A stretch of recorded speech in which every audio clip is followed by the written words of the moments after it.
Se está cumpliendo exactamente un año de que se hicieran públicos los casos de muertes de niños sin ningún tipo de explicación en el neonatal. Así es, un momento de mucho dolor. Ahora, el recuerdo de los bebés que perdieron la vida y la presencia justamente de las mamás de estas criaturas, también de los bebés que lograron sobrevivir, los familiares, los amigos, en una demostración muy fuerte que se está dando frente al mismo hospital, ¿no? Y ahí estamos trabajando, se encuentra Héctor Emanuele. Retomamos el contacto, Héctor. Sí, ustedes están viendo en imágenes algunos de los tantos carteles que trajeron hoy. Los tienen en las manos precisamente. El que está en imagen es Jaime Cornelio con su esposa Jocelyn. Son los papás de Angeli. Falleció el 6 de junio, el mismo día que nació. Al lado están los papás de Fran Calderón. Nació el 18 de marzo, fue el primer caso.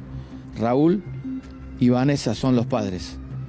Y un poquito más acá, en el tercero de los casos, que ocurrió en el mes de abril, son los papás precisamente del pequeño Benjamín Luna, Damaris Bustamante y Leandro Luna. Benjamín nació el 23 de abril. Te cuesta muchísimo, como a todos ustedes, venir a la neonatal. Les agradecemos muchísimo que nos hayan esperado para poder hacer el móvil en vivo. Recién hubo una suelta de globos en homenaje a sus hijos. Están esperando que la causa se eleve a juicio. Pero imaginamos, y te pedimos disculpas por preguntártelo, ¿no?, lo que sentiste cuando te dijeron varios meses después que a tu hijo lo habían matado y que no había sido una causa fortuita. ¿Qué te dijeron acá en el hospital en ese momento? Cuando mi hijo fallece, me dijeron que había fallecido por mi culpa. ¿Cómo por tu culpa? Me pusieron una psicóloga, la directora Liliana Asís, me puso una psicóloga que se llama Carolina, no me sé el apellido, pero recuerdo que ella me dijo que yo tenía que tener bien en claro que mi hijo había fallecido por culpa mía, por una cuestión religiosa. ¿Religiosa? Sí. Yo soy cristiana y me dijo que por ahí venía la mano, que el hospital había hecho todo lo posible para que mi hijo saliera con vida. Y no fue así. No fue así, que Benja falleció porque yo hice un pecado muy grande y eso es lo que estoy pagando. Resulta increíble que digas esto. ¿En la justicia lo dijiste de la misma forma? Sí, tal cual, mi declaración está así. ¿Vos creés que esa psicóloga estaba en connivencia con las autoridades del hospital? Y sí, claramente la pusieron para que mi pensamiento no vaya a pensar que lo hicieron a propósito en ningún momento. Yo hasta agosto creí, mi hijo nació en abril, hasta agosto creí que mi hijo se había muerto por mi culpa. Busqué por todos lados qué pudo haber hecho mal para que... Tremendo dolor, tremenda tristeza. Es muy cruel lo que estás diciendo. Y fue en abril, antes de tu caso. Fue el caso de Fran, que fue en marzo, que fue el primer caso. Si todo se hubiese investigado, quizás la cosa hubiese sido distinta. Es duro decirlo porque ustedes fueron el primer caso, ¿no? Pero la historia de ellos, o la de ellos y la de los otros chicos, quizás debería ser otra también. Y ojalá que nunca hubiese existido ni siquiera tu caso, ¿no? Sí, nosotros es lo que decimos siempre. Nosotros lamentablemente, al ser el primer caso, nos hubiera tocado. No debería haber tocado nunca, sí, ni aunque hubiese sido, nunca tendría que haber existido que una enfermera, supuestamente por la investigación que se lleva adelante, les inyecte algo para matar a los bebés. Sí, tal cual.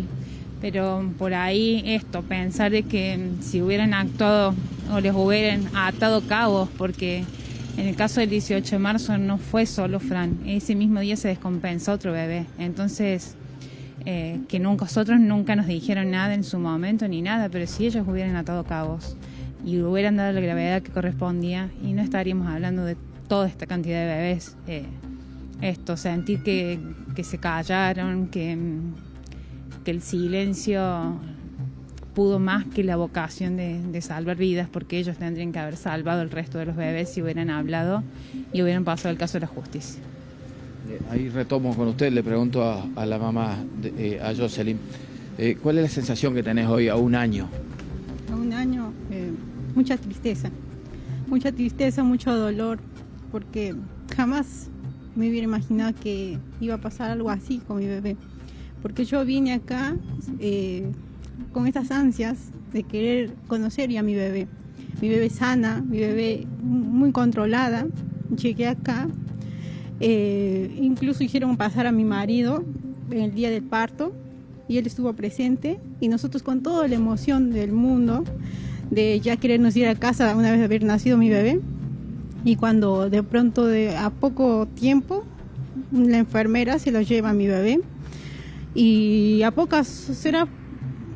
no recuerdo con exactitud, pero más o menos a 40 minutos que me dan la noticia que mi bebé había sufrido un paro cardiorrespiratorio. Yo no lo podía creer.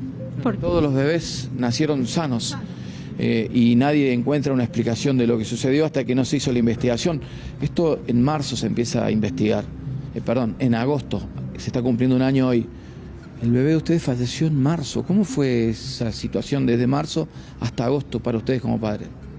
Y desde marzo hasta agosto tuvimos un sentimiento de resignación y dolor, obviamente, pero bueno, pensando que era una fatalidad de la vida y que estas cosas suceden y que esta vez nos toca a nosotros.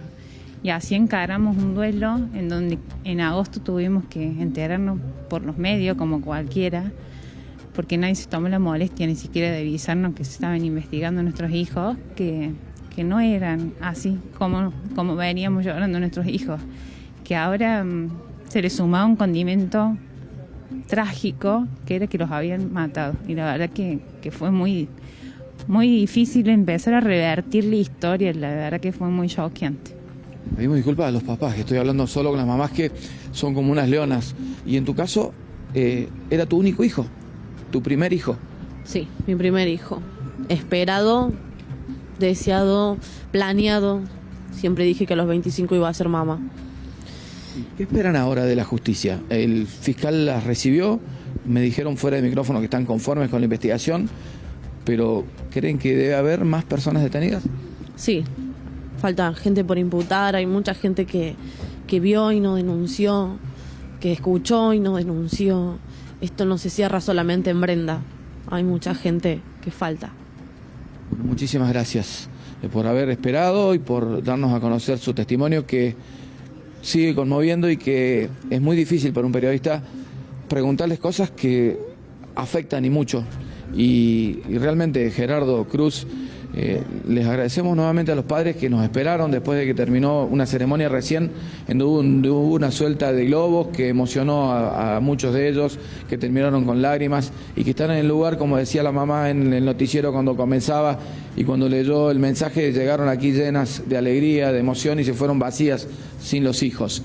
Bueno, hay una causa judicial de por medio, se está por elevar a juicio en cualquier momento, se están cerrando las investigaciones y según el abogado querellante, el doctor Carlos Nagy, uno de los abogados querellantes, esta semana se sumó el testimonio del secretario privado del ex ministro de Salud, Diego Cardoso, y él cree que sería inminente que la imputación que ya tiene Cardoso, recordemos hay 2 personas detenidas, Brenda Agüero, que está detenida como autora de homicidio por haber inyectado el potasio a los bebés, y la doctora Liliana Asís, que está detenida pero con prisión domiciliaria por la edad en su casa.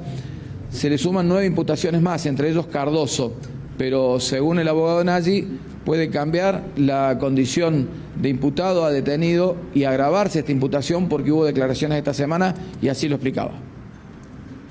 Hemos vestido con uniforme de combate en defensa de la verdad y de la justicia, que es una causa que tiene piso y que no tiene techo, que no se agota la responsabilidad en las 11 personas, 2 detenidas y 7 funcionarios. Acá se mató por comisión y se mató por omisión y se utilizó la mentira para dejar todo sepultado en un sumario administrativo. Con respecto a las responsabilidades funcionales, bueno, está imputado el exministro Cardoso, se ha pedido el agravamiento de la situación procesal y la detención. ¿Cuándo? En el día de la fecha. ¿Por qué?